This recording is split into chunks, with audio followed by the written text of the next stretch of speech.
Friday. I don't have a lot of time. I'm going to make this quick. As I said, first of all, starting next week, we're going to be releasing on a schedule twice a day videos. Uh, Sometimes it might be longer, sometimes it might be shorter, but that's my goal, 2 a day. So hopefully we'll see you then. I just was having a conversation with a close friend of mine who is also very politically minded, and he is just as confused as I am. And I've been very hesitant to speak about what's going on with the election because there's just too much craziness. I've always prided myself on being hyper rational, on not allowing myself to be swayed by very emotional arguments.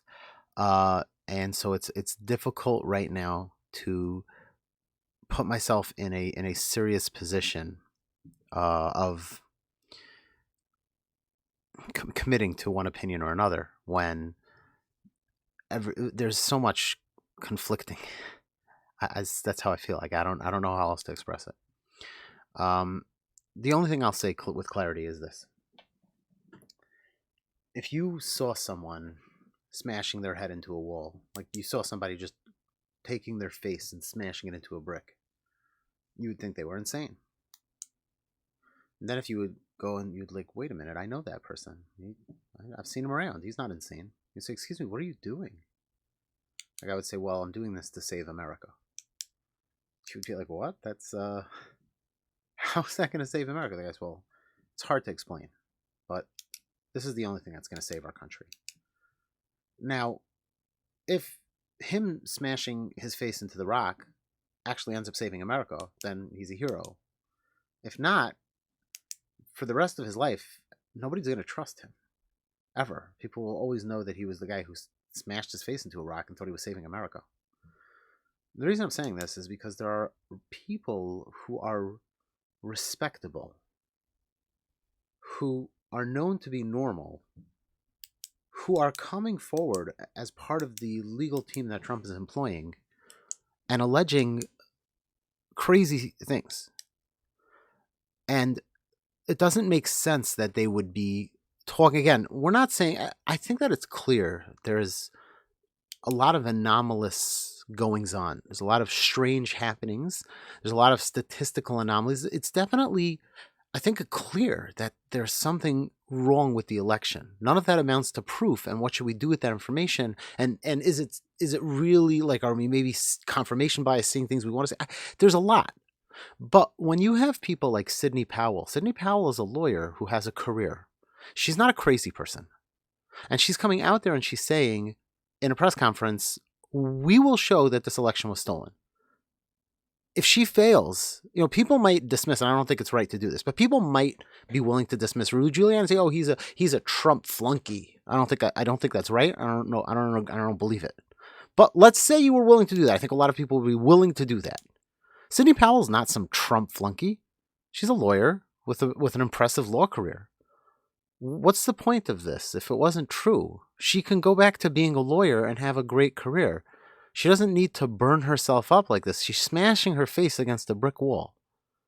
And when you look at that, you have to deal with the possibility that either something is really going on, or this is the greatest act of mass psychosis ever. Because it's not just Sidney Powell. There are other lawyers.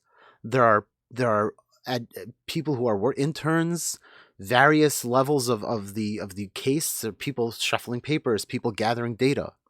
All of those people, if this all turns out to have just been a giant nothing, will all have to live with that for the rest of their lives. Are they all just relying on like people who are just gonna in the years going ahead say like, yeah, that was crazy when they stole the election from Trump. Sure, I'll hire you. Is that what they're hanging? Why would they do that? It's just like hard to believe. It's hard to believe that all of these people are totally going down a rabbit hole into this psychotic, and also you have to be a little bit of a psycho to do that to the American people.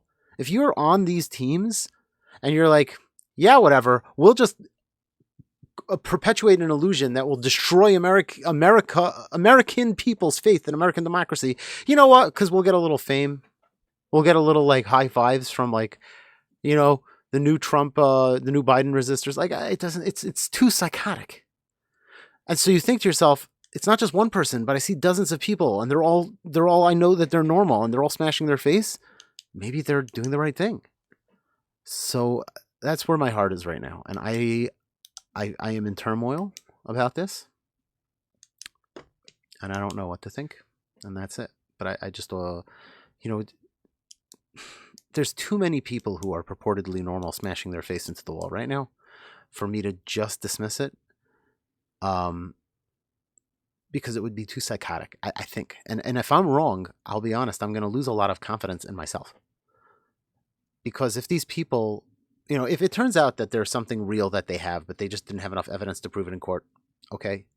But if this all turned out to be nothing, I would have to never trust anyone again who I didn't know on a deeply intimate level, because I thought these people were normal. So I hope, for everyone's sake, not just mine, but for my sake, but for your sake, for everyone's sake, that these people are not psychos. That's all I got for today. We'll see on Monday. We're going to start doing the videos daily, and it's going to be a ride. I'm very much looking forward. Have a great weekend.